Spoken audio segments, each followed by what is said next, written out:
السلام عليكم، ازيكم عاملين ايه؟ نهار يوم جديد، حبيت اشارك كده معاكم يومي وانزل لكم فيديو من الفيديوهات اللي انتوا بتحبوها، روتين في البيت، ويكون فيديو طويل زي ما دايما بتطلبوا مني. زي ما انتوا عارفين بنبدأ يومنا ان احنا نحضر الفطار، وهنا حطيت البيض يتسلق للولاد، وقلت اعمل بقى لنفسي كوباية نسكافيه كده، اخد لي 5 دقايق في البلكونة كده قبل ما نبدأ يومنا النهاردة. وزي ما انتم شايفين دوت عيش سايباه يفك، لان كنت حاطاه في الفريزر عشان ما يبقاش بايت. والعيش ده انا جبته من بقال السرية، احنا بنقول عليه في مصر العيش اللبناني، او العيش الشامي يعني. وكنت شاركت معاكم دوت في ستوري على الانستجرام ان احنا عرفنا سوبر ماركت او بقالة سورية قريبة كده برضو، يعني عندنا من البيت، مش قريبة قوي بس يعني بقالة جديدة. جارتي عرفتني عليه. لو مش متابعيني بقى على الانستجرام يا جماعة تابعوني، عشان هناك بنزل لكم كده تخاطيف كده من يومي. هكتب لكم اسم الانستجرام وصفحة الفيسبوك على الشاشة وتابعوني هناك. وزي ما انتم شايفين حطينا البسكوت والنسكافيه واخدنا 5 دقايق، وصبحت عليكم برضو وقتها على الانستجرام واقول لكم صباح الخير. وهنحضر الفطار النهارده، هنعمل سندوتشات. العيش زي ما انتم شايفينه فك عندي، ودي لبنة عندي الولاد بيحبوها جدا. والولاد عندي متعودين على فكرة العيش الطري ده، سواء العيش البلدي المصري بتاعنا او العيش الشامي ده، من ايام ما احنا كنا في مصر يعني، فبيحبوا اللبنة قوي كده. ساندويتش، ودي البيضة سلقتها وحطيت لهم كده عين جمل علشان يبقى فطار كده مغذي، وانا عندي الولاد بيحبوا الفطار دوت. هنا بقى كنت انا كمان فطرت مع الولاد، وقلت بقى ابدا يومي والروتين بتاعي في ان احنا اول حاجه لازم نلم المطبخ بتاعنا. زي ما انتم شايفين دي كده مواعين كانت مغسوله بتتصفى، فقلت بقى اشيلها مكانها، لاني بتحسوا ان الدنيا مكركبه طول ما انا عندي كده حاجات على الرخامه، لان الرخامه ما عنديش يعتبر رخامه دايما يا جماعه بشتكي لكم دايما اقول لكم مفيش رخامه. المطبخ عندنا هنا في تقسيمة الشقة بتاعتنا المجمع كله صغننة جدا، سواء الدواليب او فعلا الرخامة، فتحس ان الدنيا مش مترتبة، لو مجرد بس في كوبايتين ولا حاجة زي ما انتم شايفين. فقلت بقى لازم افضي كله، علشان هنبدأ النهاردة بقى ايه، في ان احنا نحضر الغدا. هحضره بدري عشان احنا النهاردة يا جماعة عندنا، هقول لكم بعد شوية هتشوفوا احنا عندنا ايه. المهم زي ما انتم شايفين بدأت بقى ان افضي الرخامة وافضي غسالة الاطباق كلها من المواعين اللي اتغسلت، علشان ابدأ احط المواعين اللي عندي في الحوض. دي ما كانتش غسالة الاطباق، ما كانتش كفت، واوريدي كنت غاسلة حاجات زي ما انتم شفتوا متصفى، ما كانش في حتى مكان ان انا اغسل واخلي دول يتصفوا يعني. فقلت بقى ايه الصبح ان شاء الله كده بعد الفطار نعمل الدنيا دي نروقها ونرتبها. وزي ما انتم شايفين في حامل كده انا حطيته، اللي هو بيتعلق وتحطي عليه الكوبايات او المجات، جبته علشان اخفف شوية من الكوبايات في ان احنا بنقول عليها دي بقى، على فكرة بالمصري بنقول عليها ايه، النملية صح؟ ما اعرفش ممكن بتكونوا قالوا عليها ايه، اللي هو فكرة الدولاب اللي بيبقى فوق الحوض كده بيتحط فيه الكوبايات والاطباق، بيتقال عليه نملية. ده انا عارفاها الكلمة دي من ايام تيتا الله يرحمها. انا مش عارفة اقولوا لي انتوا بتقولوا عليها ايه غير كلمة دولاب المطبخ يعني. لو انت عندكم في بلدكم ليها اسم مختلف شاركوني واكتبوا لي في التعليقات. المهم زي ما انتم شايفين انا فضيت بقى الرخامة وحطيت الحلة اللي عايزة تتغسل، والحاجات اللي كانت بلاستيك عايزة تتغسل على الايد غسلتها. وهنا بقى بنضف الرخامة الجزء ده بتاعي، وكنت غسلت كمان الحوض، بس مش عارفة المقطع ده كله راح فين في التصوير. المهم زي ما انتم شايفين الحوض نضفناه، وهنا جبت مية علشان بقى نطلع نعمل الغدا. فده ورق عنب يا جماعة، اللي هو بيكون يعني دوت مش متخزن، اللي هي الحاجات المعلبة، لا ده جايباه من السوق. يمكن حتى لما جبته كنت شاركت معاكم، بقيت اجيبه من السوق افضل بصراحة في الطعم عن اللي هما بيكون معلب في السوبر ماركت، افضل بكتير. ده كان الراجل بيبيع الكيلو ب25 ليرة، كنت بجيبه الاول ب20، بقى يعني غلي ب25، ده من اسبوعين 3 كده. وما عملتوش من ساعتها، حطاه في التلاجة وما شاء الله زي ما انتم شايفين يعني ما فيهوش اي حاجة، بس سبته كده يتنقع في المية شوية عقبال ما احضر الخلطة. فاحنا هنعمل وحشي ورق العنب باللحمة المفرومة، زي ما انتوا بقى اكيد حفظتوا ومتعودين وعارفين الخلطة بتاعتي والطريقة بتاعتي، مفيش اسهل من كده، ني في ني كله على بعض كده لو هنعمله، لو فولكان اللي هياكله. انتوا عارفين انا بحب ايه، انا بحبه بزيت الزيتون وعلى النار، لكن النهارده هنعمله باللحمه المفرومه كده ني في ني. هو مش وحش، حلو جدا برضو، بس افضل انا او يعني اكتر اللي هو بيكون بالزيت الزيتون. على رأي اهل سوريا بقى، زي ما اتعودت انتوا اتعلمتوا تقولوا عليه يالانجي صح. احنا في مصر كله محشي، يعني مع يعني ما بتفرقش عن ايه محشي بس. المهم زي ما انتم شايفين انا قطعت بصل وطماطمايه وحبه بقدونس، وهنا كوبايه بس واحده كده من الرز. واللي انا حاطاه اللحمه مفرومه دي يعني هو كان جايبه باكت كده نص كيلو، بس شلت منه قولوا 100 جرام كده ولا حاجه، عشان حسيت ان هتبقى الحشوه كتير، وانا مش هعمل برضو كميه محشي كتيره. وهنا حطيت معلقه صلصه ونص معلقه من معجون الفلفل، وبهاراتي بقى اللي هي الملح، فلفل اسود، البول بيبر، ونعناع، وحبه كده حلوين من الزيت. وهي دي بتعتبر الخلطه. كنت شاركت معاكم قبل كده فيديو لوصفة كده للمحشي على الطريقة التركية، وما كانش فيها خضرة، بتقولي فين الخضرة؟ هم اصلا اتراك يا جماعة ما بيحطوش خضرة زي ما احنا بنحط، يعني ده حبة كده بقدونس اللي هو اهو. المهم هسيب بقى الخلطة بتاعتي تستريح كده يعني، وعقبال ما يتنقع ورق العنب شوية. وقلت اعمل كده روتين سريع في الحمام، في غسالة ايه بقى، غسالة الملابس. زي ما انتم شايفين فتحت لكم الدرج، هتلاقوا كده ان الدنيا لا محتاج ان هو يتنضف. وهي المفترض سواء غسالة الاطباق او غسالة الملابس مفترض يتعملها كده روتين تنظيف، يعني كل 3 شهور ولا حاجة. فانا بصراحه الدرج ده كنت الاسبوع اللي فات غسلاه ومنضفاه، بس النهارده بقى ايه قلت اعمل روتين كامل اللي هو ايه، نفضي الفلتر حتى، وزي ما انت هتشوفوا معايا في الفيديو يعني. المهم الدرج بيطلع بسهوله خالص، انتوا بيبقى كده كل غساله اكيد الدرج بتاعها فيه اشاره كده سهم تدوسوا عليها وبيطلع معاكم الدرج بكل سهوله. ودي فرشه اسنان عندي قديمه بقيت استخدمها، علشان اللي هتلاقوا اللي هو مسحوق الغسيل بيجلد كده، يعني ما بيكونش نزل داب، وفي نفس الوقت بتيجي عليه المية فبتلاقوه زي ما انتم شايفينه في الدرج كده. حاولت ان انا ما اسرعش المقطع ده عشان اوريكم. فكل ده طبعا محتاج ان هو يتنضف، فجبت زي يعني برضو الفرشة وحتة كده، بصوا شايف بيطلع معايا الصابون ازاي، بس من جوه ما كانش متوسخ قوي يعني، ولكن برضو بالفرشة على قد ما اقدر حاولت ان انا ايه انضف واشيل كل الصابون الزيادة دوت. وبعد كده بعد ما هننضف الدرج بتاعنا هنعمل ايه بقى، برضو عندكم اللي هو بيتقال عليها ايه، السير بتاع الباب بتاع الغسالة برضو احيانا بيتراكم فيه وبر مطرح الهدوم، تراب ولا حاجة. فحاولت اوريكم برضو ما كانش بصراحة في حاجة كنت متخيلة ان هطلع مثلا من الجلدية ديت يعني وبر او حاجات كتير، بس لا هي كانت كلها حاجات ناعمة خالص، اللي هو التراب الناعم دوت. فبس خلصت كده برضو، وقلت بالفرشة برضو احاول بالطرف، بحيث ان لو في اي على قد ما اقدر ايه بحاول ان انا انضف، بما ان احنا قلنا هنعمل روتين كده ايه في الغسالة بتاعتنا.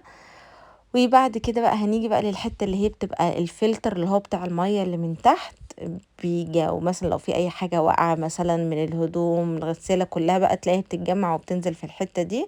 فزي ما انتم شايفين دي بتبقى كده مية زيادة، وفي نفس الوقت فيها الوبر بقى اللي بينزل من الهدوم زي فلتر كده.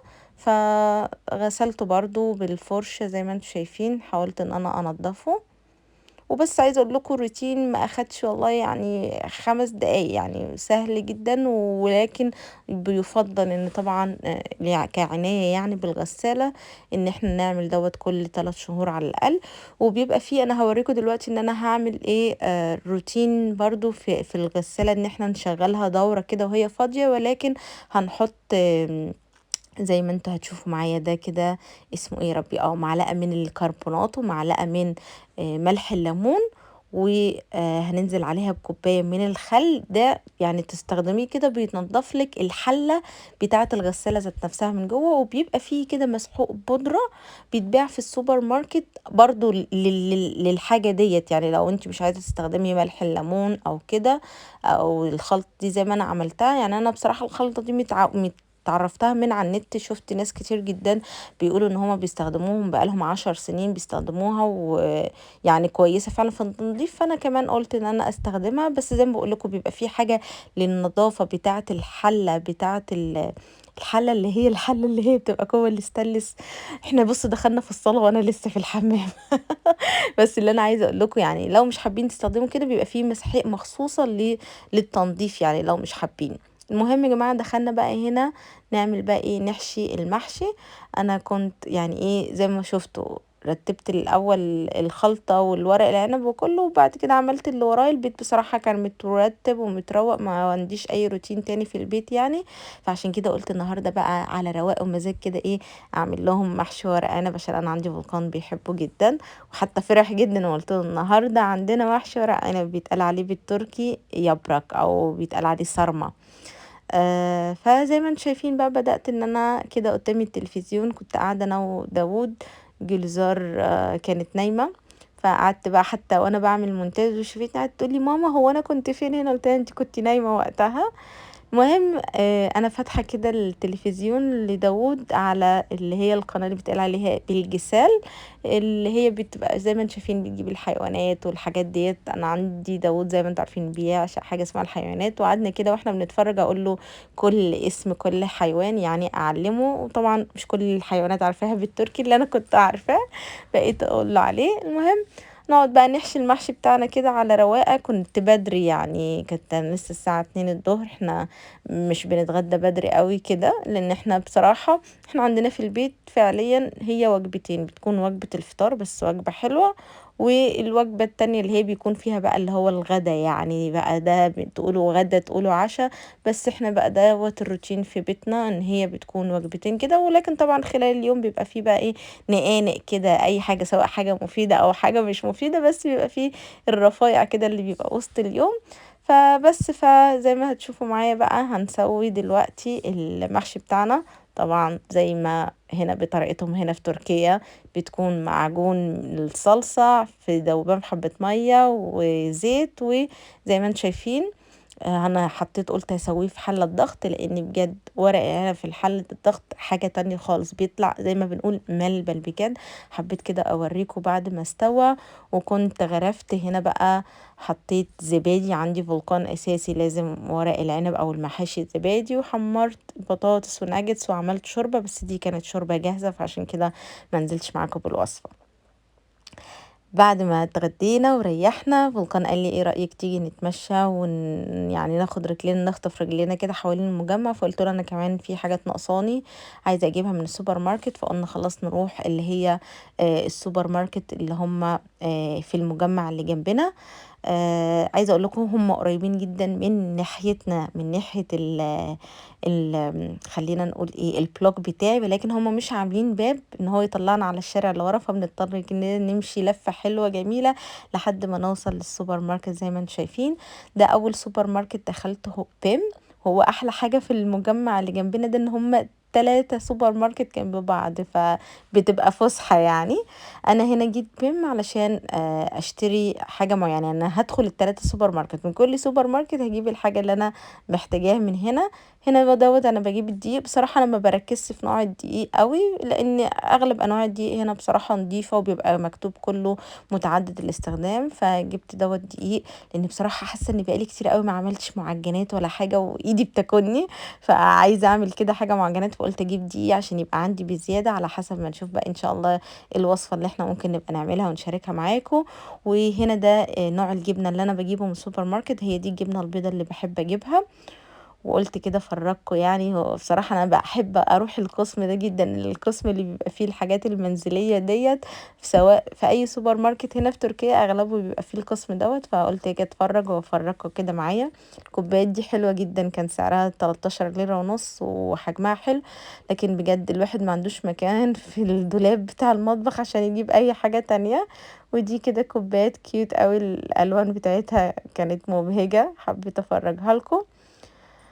وقعدت ابص كده اشوف، ما كانش في اي حاجة تانية، يعني ما كانش في حاجات جديدة او مختلفة. يعني زي ازاز المية زي ما انتم شايفين، قلت اتفرج هيبقى الفترة دي كده انا نويت ان انا اشرب مية يا جماعة، وجبت ازازة مية. بس ما جبتش ازاز لان أنا عندي الازاز وصعبة بالنسبة لي عشان خاطر الولاد، لاني عايزة اخدها جنبي في كل مكان عشان ايه افكر نفسي. فكنت شفته لو انا وانا بحشي ورق العنب، على فكرة كنت حتى جنبي ازازة المية عشان افكر نفسي. مهم بقى، انا اللي خلاني انزل السوبر ماركت عشان كنت عايزة النهاردة اعمل لكم وصفة للشوربة وانا بعمل غدا، وفوجئت ان ما عنديش عدس اللي هو بنقول عليه بجبة دوت، هنا في تركيا بيتقال عليه يشيل مرجمك، يعني عدس اخضر. فقلت لا لازم اجيبه عشان يعني في وصفة شوربة كده عايزة اعملها وعايزة اشاركها معاكم. مهم هنجيب برضو الرز، انا دايما بحب اجيب الرز اللي بتكون الحبة بتاعته يعني مش مكسورة، تبقى الحبة كده كبيرة ونضيفة زي ما انتم شايفين. هو دوت اللي انا بحب اجيبه. قلت برضو وانا بتسوق في السوبر ماركت اشارك معاكم ايه الحاجات اللي انا بحب اجيبها، لان كان حد كتب لي قبل كده ايمان اعمل لنا جولة في الماركت، وقول لنا ايه احلى المنتجات، وخاصة في بيم لان بيم فاتح عندنا في مصر، وايه الحاجات اللي انت بتحبي تشتريها ورأيك فيها. انا معرفش بصراحة هل نفس المنتجات اصلا متوفرة في بيم مصر ولا لا. بس هنا انا كنت عايزة اجيب مكرونة برضو، فهوريكم بقى. بصوا ماركة فيليس دي معروفة، وبصوا الماركة التانية دي اللي بيم بينزلها، شوفوا الفرق في الجودة بتاعة المكرونة، فتستاهل ان يكون في فرق في السعر. يعني فيليس ب9 وشوية والتاني ب4 بشوية، بس لا يعني الجودة بتاعة المكرونة زي ما انتم شايفين غامقة، فقلت لا يعني خليني افضل. خاصة المكرونة الحلوة الصغيرة دي انا بجيبها عشان الكشري، فالكشري يجيب له احلى حاجة. خلصت مشترياتي من بيم ماركت ودخلت على السوبر ماركت التاني اللي اسمه شوك ماركت. بصراحة شوك ماركت انا ما يعني اقل سوبر ماركت ممكن اكون بتسوق منه، ولكن انا داخلة دلوقتي مخصوص علشان نجيب ايس كريم. سلفتي لما كانت موجودة عندنا يعني في كده يعني الالبان في خط انتاج تبع الماركة ذات نفسه، ماركة اسمها ميس، سواء بقى جبن زبادي البان حتى الايس كريم، بس تحفة بقى تحفة الايس كريم بتاع الماركة دي، وكسعر اقل بكتير من الماركات التانية لان الايس كريم غالي. فالعلبة العائلية ديت من ماركة ميس للناس بقى اللي ساكنة هنا في تركيا في شوك ماركت حلوة جدا. وبص زي ما انتم شايفين بيتباع البسكوت بتاع الايس كريم في كل سوبر ماركت متوفر، فتعملي كده للاولاد، لان انا عندي جليزار عاشقة للايس كريم، وانا من ساعة ما اكلت الايس كريم ده فعلا طعمه حلو. وكمان انا بحب البسكوت ده، البسكوت اللي هو بيبقى زي بتاع ماك، فبحبه جدا. المهم قلت برضه اشتري زبادي لان كان الزبادي خلص اخر حاجة كنت حطيتها وقت الغدا. بس زي ما بقول لكم يعني الخط الانتاج اللي هي الماركت ميس ديت الحاجة بتاعت الالبان بتاعتها نظيفة. وكده بقى تبقى اخر سوبر ماركت اللي هو ايس بير، برضو دوت بيبقى عنده حاجات حلوة، ورايحين هناك بقى علشان نجيب تشوفوا معايا هقول لكم بسم الله الزبدة، النوع الزبدة اللي احنا بنحب نستخدمه بلاقيه لا اما في ماجروس او ايس بير بس، فبرضو كان ناقصنا فقلت اجي. بس طبعا اول ما دخلنا السوبر ماركت اكيد برضو مش هينفع نعدي كده من غير ما نروح القسم الجميل ده بتاع الحاجات المنزلية، ان احنا نتفرج نشوف الاسعار نشوف لو حاجة عجبتنا. فبص اول ما دخلت لقيت دول لسه جداد اول مرة يعني كنت اشوفهم منزلهم. بيتقال عليه برضو في المصري يا جماعة شفشق. معرفش عندكم بتقولوا عليه ايه. آه وبصوا دي الازاز المية اللي بيكون معاها الكوباية بتاعتها حلوة قوي وعملية في ان هي يعني غطا للازازة، وفي نفس الوقت عشان تشربي المية في الكوباية. وانا عندي منها ديت، وهي دي حسيتها بالنسبه لي مش عمليه قوي في ان انا اخدها معايا من الصاله الاوضه البلكونه، عشان خاطر الولاد ازاز وكده ممكن تتكسر، فعشان كده فضلت ان انا كنت اجيب حاجه تكون بلاستيك يعني. المهم دي برضو كوبايه زي ما انتم شايفين اللون العسلي ده بتاع الحاجات بتاعت زمان. والكوبايه اللي انا ماسكاها دي كوبايه الايران، هي مكتوبه حتى عليها للايران مشروب الايران. انا شاركته كده في ستوري وجالي تعليقات كتير ايمان بيتعمل ازاي، شارك معانا الوصفه. فان شاء الله انا بس مستنيه يكون في فيديو مناسب او فعلا ان انا اعمله يعني في البيت لينا واشارك معاكم مره تانية. وبس عماله بقى بتفرج وافرجكم معايا كده على الحاجات زي ما انتم شايفين، دي علب مطبخ كده حلوه واحدة كبيرة وجواها 2 صغيرين، يعني 3 كانوا ب40 ليرة، سعرهم حلو. ولكن زي ما باقول لكم يا جماعة ما فيش مكان في المطبخ عندنا الواحد يجيب أي حاجة تانية، مع إن أنا باحب جدًا علب المطبخ أو علب التلاجة، يعني بتفرق معايا. باحتاجها دايمًا مثلًا أشيل بواقي الفطار، لو حاجة زيادة بعد الأكل أفضّي، لإن الحلل بتاخد مكان في التلاجة. وهنا بقى عمالة أفرّجكم زي ما أنتم شايفين المجات، ودي الكوباية المعيارية بس أنا عندي منها. وبس، وفولكان برضه كان عمّال بيتفرّج، كان عايز يجيب السكاكين اللي هي بقى إيه، السكينة اللي هي بتقطّع الفاكهة، عشان كانت أنا جايبة كده طقم وحلو وما شاء الله، ما تقولوش بقى إيه، بقيت آكل سبانخ فبقيت قوية يا جماعة، أمسك السكينة من هنا تتكسر في إيدي مع إنها حامية وجميلة، اللي هي السكاكين الصغننة دي. المهم وأنا باتفرّج برضه فولكان كان فاكر إن السكاكين ب9 ليرة، بيقول لي: "ده سعرها رخيص جدًا." فقُلت له: "لأ، دي حد حاططها غلط، ده سعر دي زي المشابك اللي هي بتقفل الأكياس." فعجبتني أوي وحسيت إن سعرها تحفة، وأنا باحب أستخدمها فقُلت أجيبها. بس طبعًا أنا باعمل لكم مونتاج بعد ما كنت روّحت البيت واستخدمتها، عايزة أقول لكم سيئة جدًا، ما بتقفلش، يعني ما تتغروش بالسعر في كل حاجة يا جماعة، ما يعني الquality بتاعتها مش حلوة خالص. المهم برضه عمّالة أفرّجكم بقى، بُصّوا ديّة زي بنقول عليها دي كاسة السلطانية. بُصّوا النهارده أنا داخلة حصة لغة مصرية اللي عايز يعمل معايا تحدي اللغات يا جماعة، أنا هادخل معاكم بالمصري وأنتم شوفوا اكتبوا لي في التعليقات بتقولوا عليها إيه. بُصّوا بقى اللي هو اللون الزهري في الأبيض في الأطباق دي تحفة وجميلة، بس الحاجة دي اللي كانت موجودة في السوبر ماركت بصراحة الجودة بتاعتها ما كانتش قد كده، يعني أنا باشوفها في أماكن تانية ماركات بتبقى فعلًا لأ الquality بتبقى فارقة، يعني دي الquality بتاعتها خلّينا نقول رديئة، ولكن هو فكرة إن الألوان والdesign مبهجة، بس كجودة لأ مش قد كده بصراحة. المهم عمّالة بقى إيه، يعني زي ما باقول لكم القسم ده لازم أعدّي عليه سواء هاشتري مش هاشتري، والفكرة إن إحنا أمّا بنروح نتفرّج بنشتري يا جماعة. هنا بُصّوا هاقول لكم نشتري أيوه أهو هنشتري، بُصّوا تعالوا بقى لقيت إيه، هنا ده طقم حمّام. بصراحة كنت عايزة أجيب النوع بقى لي فترة كبيرة، وما كنتش باشوف حاجة online منّه يعني.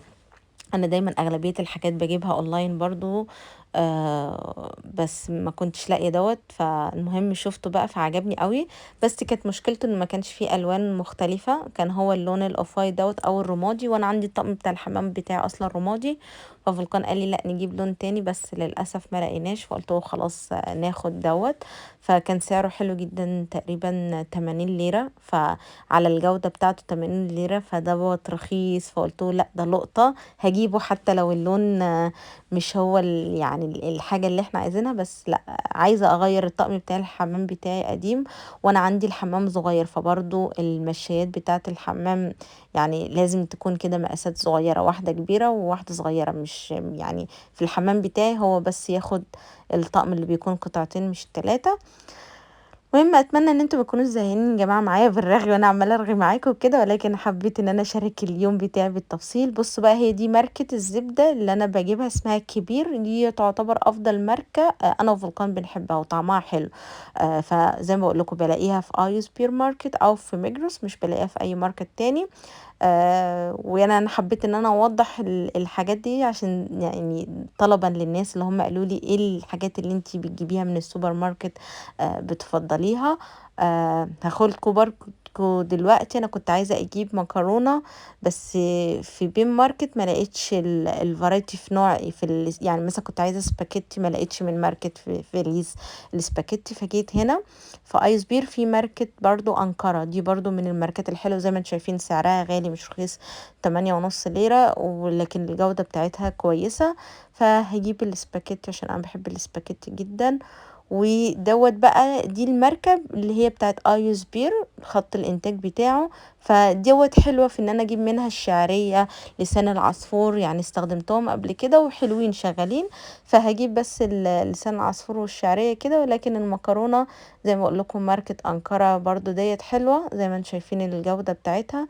وهنجيب النوع علشان خاطر الجليزار بتحب اللي هي الفيونكة وبس أعتقد مش هنشتري حاجة تاني، محتاجين بقى إن إحنا نروّح كده البيت وفعلا روحنا البيت. بس دوت برضو عايزه اقول لكم عدينا على ميجروس، ما ينفعش ان احنا بعد اللفه دي ما ندخلش الميجروس. ميجروس دخلت وقتها اشتريت نوع جبنه كده معينه، علشان عايزه اعمل زي ما قلت لكم عايزين نعمل مخبوزات، ان شاء الله اشارك معاكم وصفه كده قريب. وبس هو ده كان نهار يومي. اتمنى ان الفيديو يكون عجبكم، ما تنسوش ان انتوا تدعموني بتعملوا لايك ونشير. نشوفكم على خير فيديو جديد، نقول لكم باي باي.